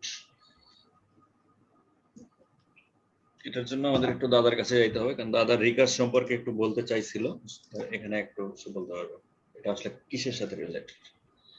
দাদা আছেন নাকি? হ্যালো। হ্যাঁ আপনি রিকার্স সম্পর্কে, রিকার্সটা একটু ক্লিয়ার করেন। রিকার্স এটা সাধারণত কিসের সাথে? রিকোর্স না? আচ্ছা আসলে রিকোর্স শব্দটা ফ্যাক্টরিং এর ক্ষেত্রে বেশি ইউজ হয়। সেটা হচ্ছে আমি যখন একটা কোম্পানির রিসিভেবলকে ফাইন্যান্স করব, মানে দ্যাট মিন্স হচ্ছে রিসিভেবলটা আমি কিনে নিলাম, মানে একটা ফ্যাক্টর কোম্পানি মানে ফ্যাক্টরিং কোম্পানি একটা রিসিভেবলটা কিনে নিল, কিনে দুই ভাবে নিতে পারে, একটা হচ্ছে উইথ রিকোর্স আর একটা হচ্ছে উইদাউট রিকোর্স। অর্থাৎ আমি যে ক্লায়েন্টের কাছ থেকে টাকা পাবো সে যদি টাকা না দেয় তাহলে আমি যার রিসিভেবলটা ডিসকাউন্ট বা পারচেজ করলাম তার থেকে আবার সেটা রিইম্বার্সমেন্ট চাইবো, সেটা হচ্ছে উইথ রিকোর্স। সেটা পুরো অ্যামাউন্ট না, এটা একটা পার্সেন্টেজ ধরা হয় সামটাইমস, মানে যেটুকু আমি ডিসকাউন্ট করলাম। আচ্ছা এখন আর ওটা সেম ভাবে যখন উইদাউট রিকোর্স হয় সেটা হচ্ছে সে যদি অর্থাৎ এই কন্ডিশনটাই তখন অ্যাপ্লিকেবল থাকে না। হ্যাঁ যদি সে বিলটা পে না করে, আমি যদি রাতে কালেক্ট করতে না পারি, হ্যাঁ তাহলে ওর কাছে আমি যার রিসিভেবল ডিসকাউন্ট করলাম ওর কাছে আর চাইতে পারবো না, সেটা হচ্ছে উইদাউট রিকোর্স। অর্থাৎ এটা একেবারে ট্রু বাই আর কি, মানে একেবারে কিনলে যা হয় আর কি। হ্যাঁ ফ্যাক্টরিং যেটা একেবারে কিনেই নিল, তবে রিকার্স অ্যামাউন্ট যেটা সাধারণত উইথ রিকার্স যেটা আমরা অনেক সময় পাই ফ্যাক্টরিং এর ক্ষেত্রে, উইথ রিকার্স এর যে অ্যামাউন্টটা, এটা তো আসলে এটা কন্টিনজেন্সির মতো অনেকটা। হ্যাঁ, ধরেন 1 লাখ টাকার একটা ফ্যাক্টরিং হইলে বলা থাকে যে 3% তোমার রিকার্স হবে, মানে 3000 টাকা। এই টাকাটা যে কিনা বিলটা ডিসকাউন্ট করলো, সে এটার প্রফিটটা কম পাবে এই পরিমাণ, তাই না? ধরেন 10% এর ডিসকাউন্ট হলো, 10% এর ডিসকাউন্ট করলো, এটা তো ব্যাংকের লাভ, এটা তো আমরা বুঝতেছি, বা ব্যাংকের ফাইন্যান্স চার্জ হতে পারে, সেটা লাভ, সেটা লাভ। 3% উইথ রিকার্স এরকম কন্ডিশন যদি দেওয়া থাকে কোনো ফ্যাক্টরিং এ, দ্যাট মিন্স এই 3000 টাকাটা হোল্ডিং করা থাকে কিনা, ব্যাংক এটাকে ধরে রাখে কিনা। যদি সাকসেসফুলি এই টাকাটা পেইড অফ হয় বা সেটেলড হয়, দেন এই 3000 টাকাটা আমার আমি যখন ডিসকাউন্টিং করে দিব, হ্যাঁ ডিসকাউন্টিং করে যখন দিচ্ছি, আমি তো ফ্যাক্টরিং কোম্পানি তো আসলে কমই দেবে, সেটা তো তার স্প্রেড লাভ, ঠিক আছে, সেটা মেনে নিচ্ছে, সেটা তো তার লাভ, সেটা সে নিচ্ছে, সেটা তার চার্জ হিসেবে সে নিয়ে নিল, বা সেটা যেভাবে ফাইন্যান্সিয়াল এক্সপেন্স নিল। কিন্তু এটা বাদ দিয়ে যেটুকু ফাইন্যান্স করলো, সেটা যদি সে কালেক্ট করতে না পারে, সেটুকু সে রিইম্বার্সমেন্ট চাইবে। হ্যাঁ, রিইম্বার্সমেন্ট চাই যদি ফেল করে, সেটেলমেন্ট ফেল হয়। হ্যাঁ হ্যাঁ, তাহলে রিইম্বার্সমেন্ট সেটা হলো উইথ রিকোর্স, অর্থাৎ রিকোর্স করবে তাকে, সেটা ফেরত দিবে, রিইম্বার্সমেন্ট করবে। এটাই হচ্ছে, এই ক্লিয়ার হচ্ছে কিনা? না, এটা আমার কাছে ক্লিয়ার, অন্যদের কাছে ক্লিয়ার হয়েছে কিনা? মানে ভাই হলো কি 100 টাকা, মানে যদি আমি 10 টাকা কমে দেই 90 টাকা, যদি আমি 90 টাকা ওই পার্টির কাছ থেকে উসুল করতে না পারি, হ্যাঁ ভাইজান, উসুল করতে না পারি, উসুল করতে দাদা আপনি বলি না, আপনি ওই ডিসকাউন্টে যাইয়েন না, আপনি এইভাবে বোঝার চেষ্টা করেন। 100 টাকার বিল 100 টাকায় ফাইন্যান্স করলো, ঠিক আছে? আচ্ছা আচ্ছা, হ্যাঁ 100 টাকায় ফাইন্যান্স করলো, এই 100 টাকা যদি সে কোনো রকমের কালেক্ট করতে না পারে, সে ওই পার্টির কাছ থেকে চেয়ে নিবে, বলে তো ভাই তোমার পার্টি টাকা দিচ্ছে না, হ্যাঁ তুমি আবার আমার টাকাটা ফেরত দিয়ে দাও, আমার ইয়ে হয়ে যাবে। এটা হচ্ছে উইথ রিকোর্স, এটা একটা কন্ডিশন, এমা সেলার লায়াবল থাকে। আর উইদাউট রিকোর্স হচ্ছে বলে যে হ্যাঁ আমি তোমার কাছে রিসিভেবল বিক্রি করতেছি, কিন্তু পার্টি যদি না দেয় আমি কিন্তু জানি না, ঠিক আছে, তুমি এই শর্তে টাকা দিতে, আমাকে লোন দিতে রাজি আছো কিনা, এটা একটা অ্যাডিশনাল কন্ডিশন আর কি। হ্যাঁ সেটা। ওকে, আচ্ছা তাহলে এই প্রশ্নটা পার্সেন্টেজের কথা বললেন জিতু ভাই, ওই যে একটা পার্সেন্টেজ থাকে, ওটা কি? আচ্ছা, পার্সেন্টেজ ওটা তো আসলে ডিসকাউন্ট করার জন্য ব্যাংক একটা, ধরেন 100 টাকার বিল, সে যদি 100 টাকার এগেইনস্টে যদি 100 টাকা ফাইন্যান্স করে ফেলে, তাহলে তার লাভ কি? তার তো কোনো লাভ নাই। সে যদি 100 টাকার কালেক্ট করতে পারবে, কিন্তু যদি 90 টাকা ফাইন্যান্স করে, তাহলে 10 টাকা তার লাভ, এটাই তো। সেটা আমরা একটু মেইন বইটা থেকে দেখে নিই, আমরা এই কনসেপ্টটা ক্লিয়ার করে যাই এখান থেকে। আমি এখান থেকে একটু বের হচ্ছি, আরেকটা স্ক্রিন শেয়ার করছি, এক সেকেন্ড, একদম ক্লিয়ার হয়ে যায়।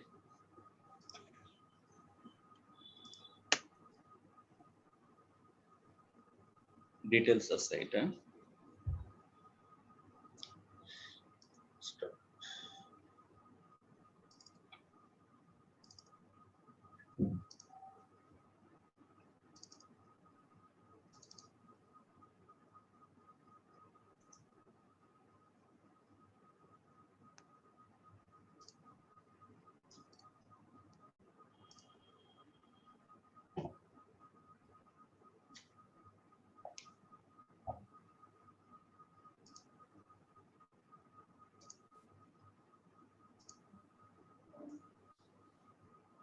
এটা পেজটা কত জানি,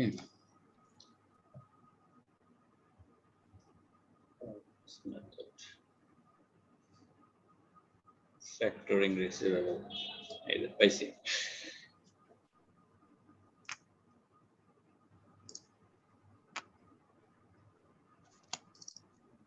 এই যে স্ক্রিন দেখা যাচ্ছে, সেলস উইথ রিকার্স।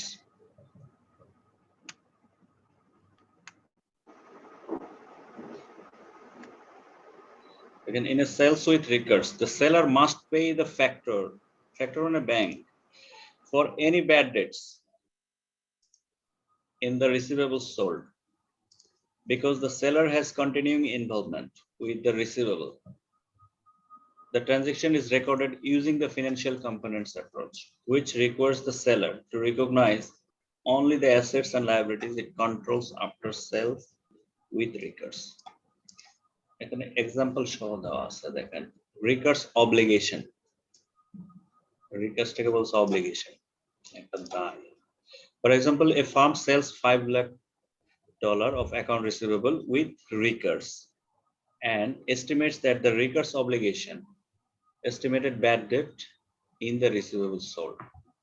হ্যাঁ 5 লাখ টাকার 5 লাখে যে উদ্ধার হবে এমন নাও হইতে পারে একটা পার্সেন্টেজ মানে ব্যাড ডেট করে দিতে পারে has a fair value of 6000 অর্থাৎ recurs obligation এখানে estimated হয়েছে $6000.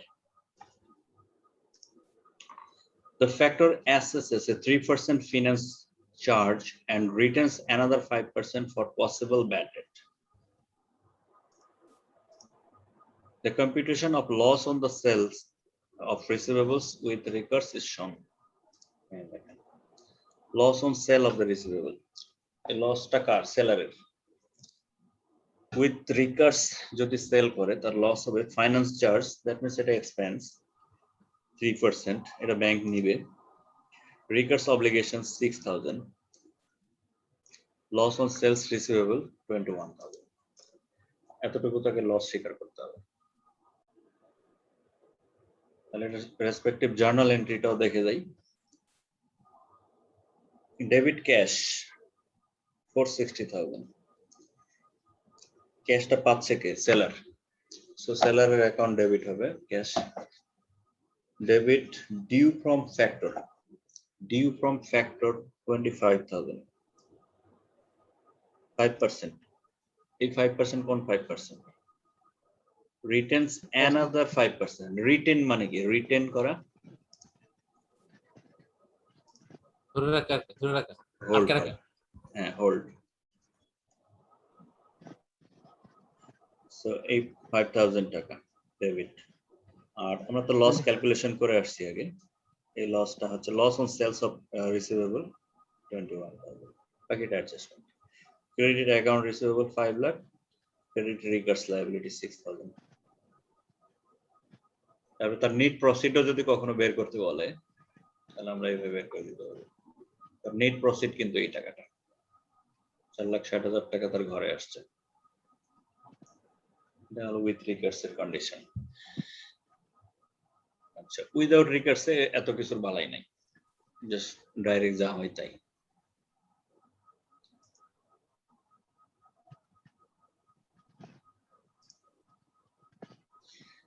আমরা আবার প্রশ্নে চলে যাই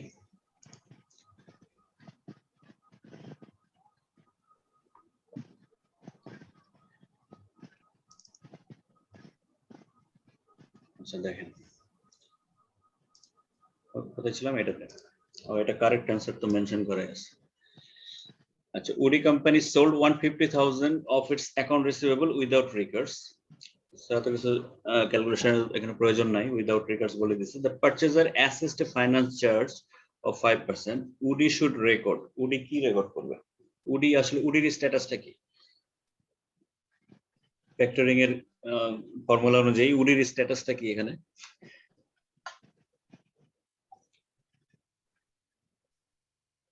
এই কোম্পানিটার স্ট্যাটাস কি সৌরভ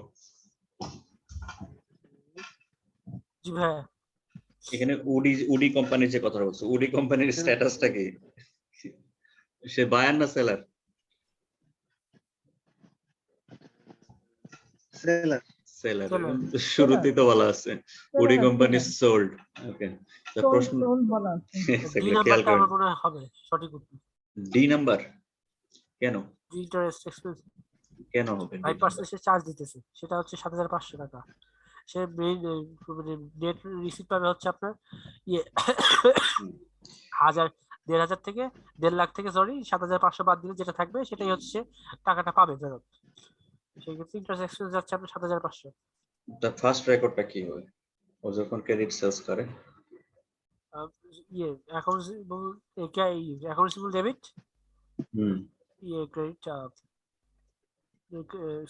সেলস ক্রেডিট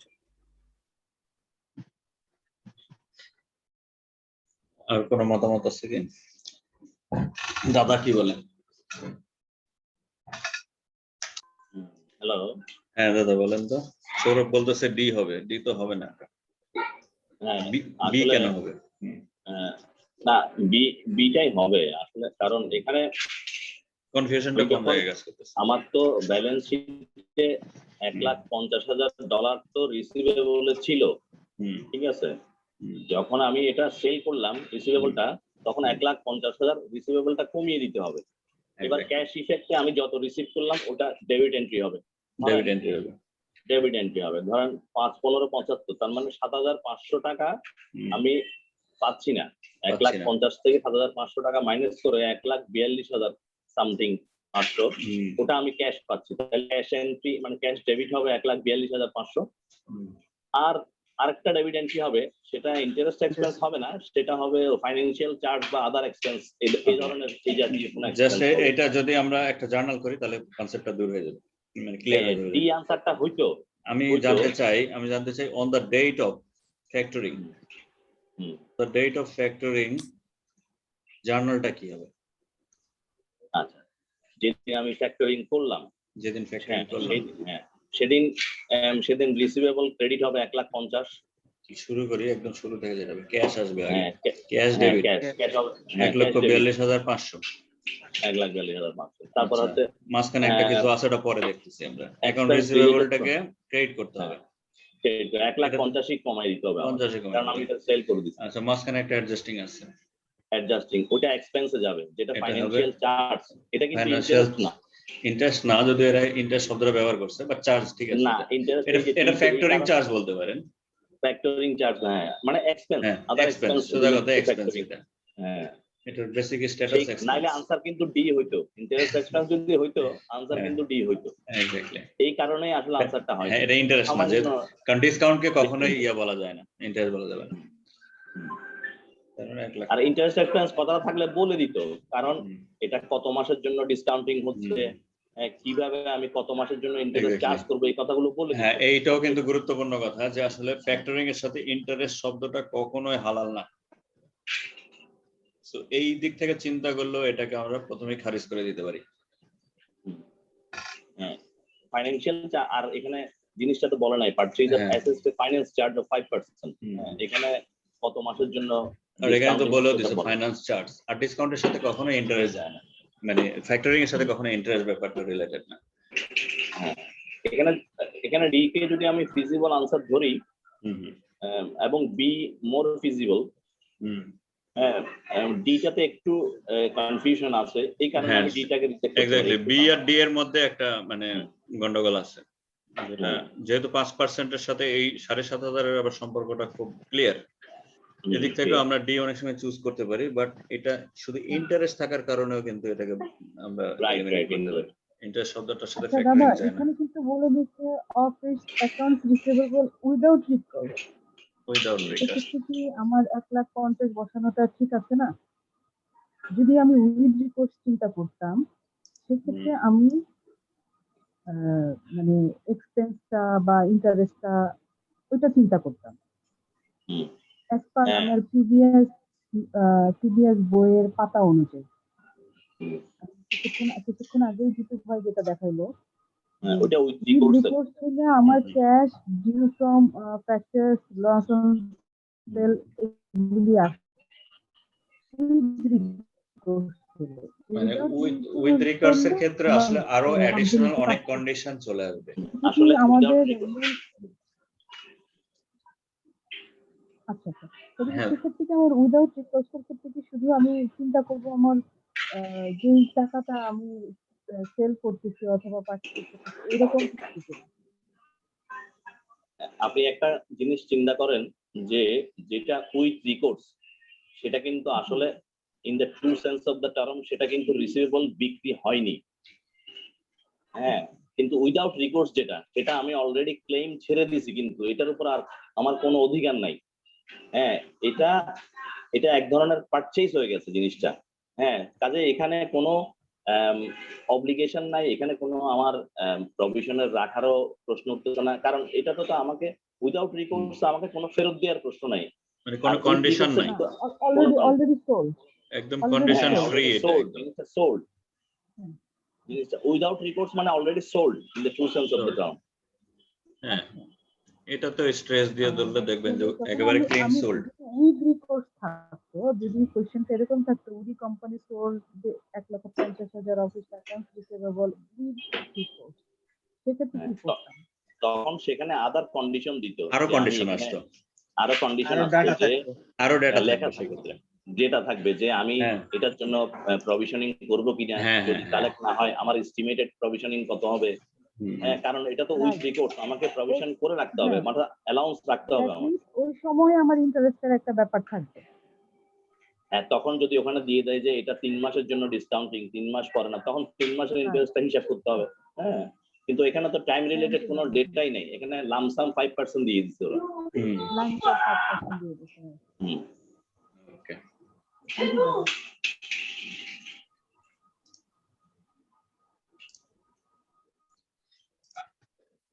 দাদা। অ্যাকাউন্ট রিসিভেবল দেখলাম বেশ কিছু।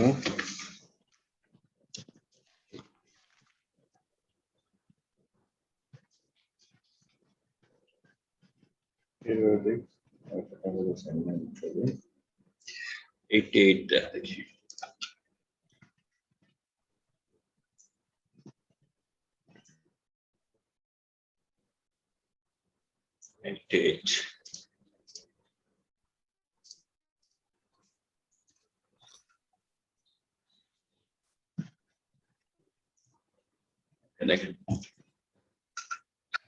Nasus company began the month of November with 150 units of Model XL brass hinges. This is a product on hand at cost of $2 each. এটা তার opening inventory ছিল। These hinges sell for 3.5 each. The selling rate টা দেওয়া আছে। The following schedule presents the additional activity in this inventory item during November. Okay. If Nasus uses the periodic weighted average inventory pricing, the gross profit for November would be কত? এবার profit সহ একটা বিষয় আসছে এবং এটা হলো weighted average.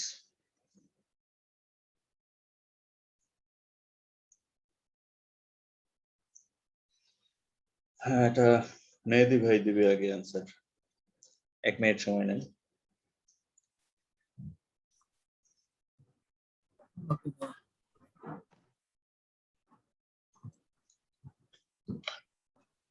সবগুলি প্রাইসকে যোগ করে ইয়ে দিয়ে ভাগিয়ে দিলেই তো বের হয়ে যাবে। হ্যাঁ, একটু চেষ্টা করি আমরা, সমস্যা নেই, ক্যালকুলেশন করে সময় নেন।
মেহেদি ভাই,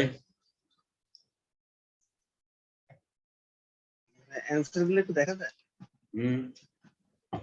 দেখা যাবে। আচ্ছা, আমি একটু উপরে উঠাই দেখি। এই যে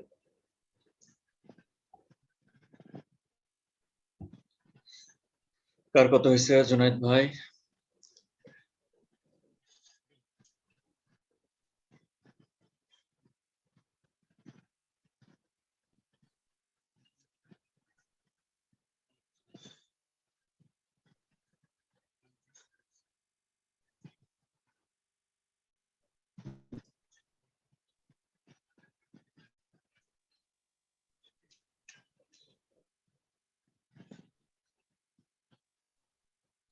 আমি রাইট অ্যান্সারটা দিয়ে দিচ্ছি, মিলাই নেন, তারপরে স্পেন্ড করে দিচ্ছি। তহিদ ভাই মিলছে নাকি?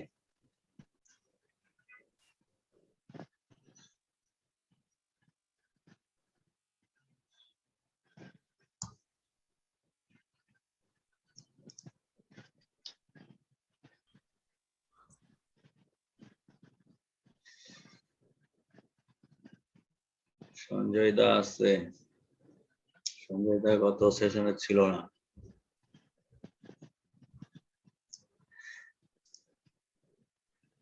আচ্ছা, এটা রাইট অ্যান্সার হলো 741 টাকা। Answer B. ওয়েটেড অ্যাভারেজ ক্যালকুলেশনটা অনেক সহজ কম্পারেটিভলি আদার্স লিকুইড রিপোর্টসে কমপ্লেক্সিটি অনেক কম।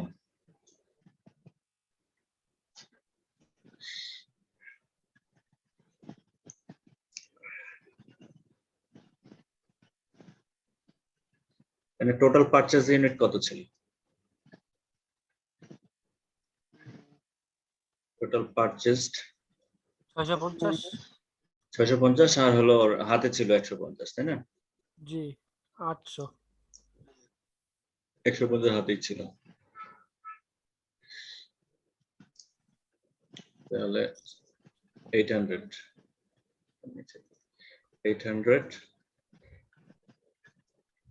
টোটাল টাকা কত ছিল?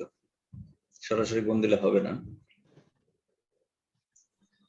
ইন্ডিভিজুয়ালি বের করতে হবে। আমরা বোঝার সুবিধার্থে দেখি 150 ইন্টু 2 প্লাস সেকেন্ড পারচেজ ছিল 200, 2.10 plus third purchase 200 into 2.2 plus last one 250 units into 2.4। 1760। আচ্ছা, এভাবে পুরোটা টানলে আসবে 1760। আচ্ছা, তো এখান থেকে কি আমরা এভারেজ কস্ট পার ইউনিট বের করতে পারি তো নাকি? কস্ট পার ইউনিট তাহলে 1760 ডিভাইডেড বাই 800 হবে কত জানি 2.2 না? 2.2। Okay fine.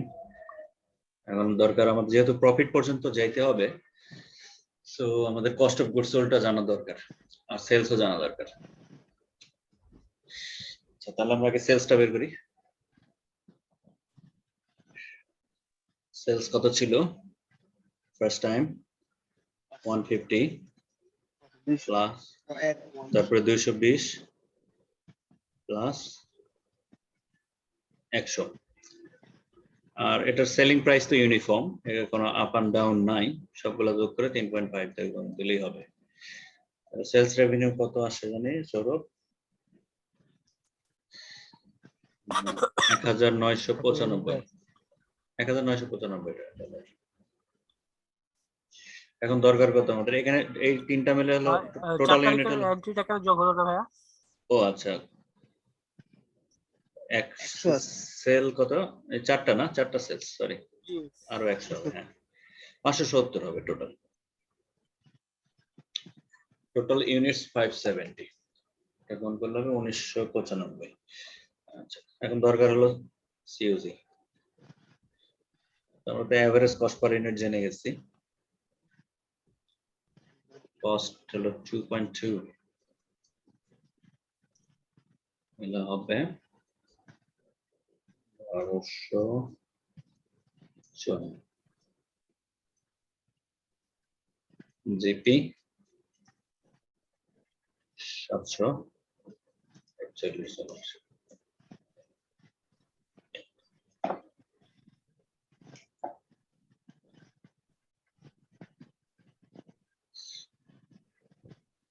এটা জাস্ট প্র্যাকটিস করলে সময় কমে আসবে, এত সময় লাগবে না। Only practice. ফার্স্ট আর কি অঙ্কের ধারণা সম্পর্কে পরিচিত হওয়া আর কি। ওইটাই। আমরা এক্সাম ওরিয়েন্টেড বা এক্সামের দিনে আমি এত লেখালেখি তো করবো না, মুখে মুখে অনেক কিছু বের হয়ে যাবে, এরকম ছোট ছোট ফিগার থাকলে মুখে মুখে ক্যালকুলেশন।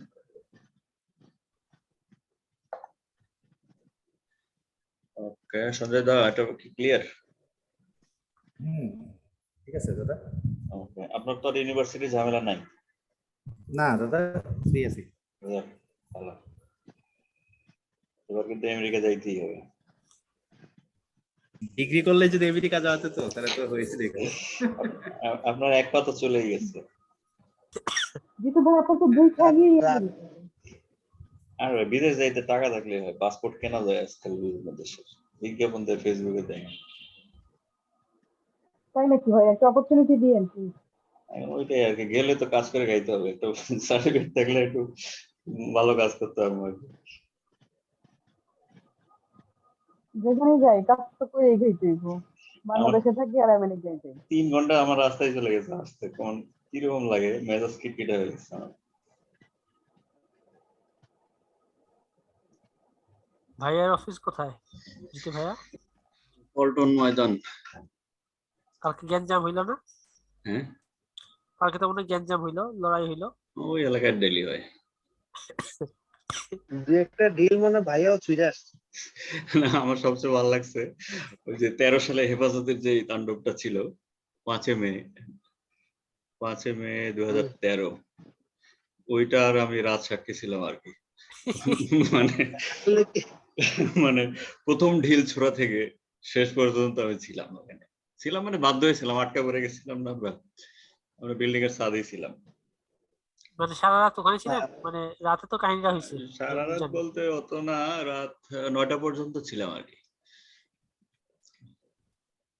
তো মানে সকাল 8টায় শুরু হয়েছে, 13 ঘন্টা এক জায়গায় থাকা ছাদের উপর, তো অনেক কিছুই তো দেখছি। তখন তো ভাই ফোনে এত ব্যাটারি ছিল না, ক্যামেরা এত ভালো ছিল না, না তো রেকর্ড করতে আসতেন। তারপরে যা হয়েছে, ফেসবুক তো ছিল।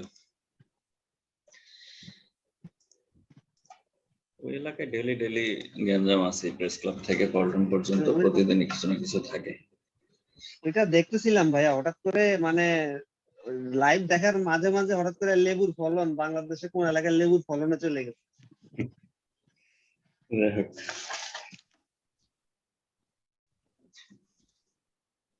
ভাই তাহলে নেক্সটে আমরা কি টপিকের উপর দেখে আসবো?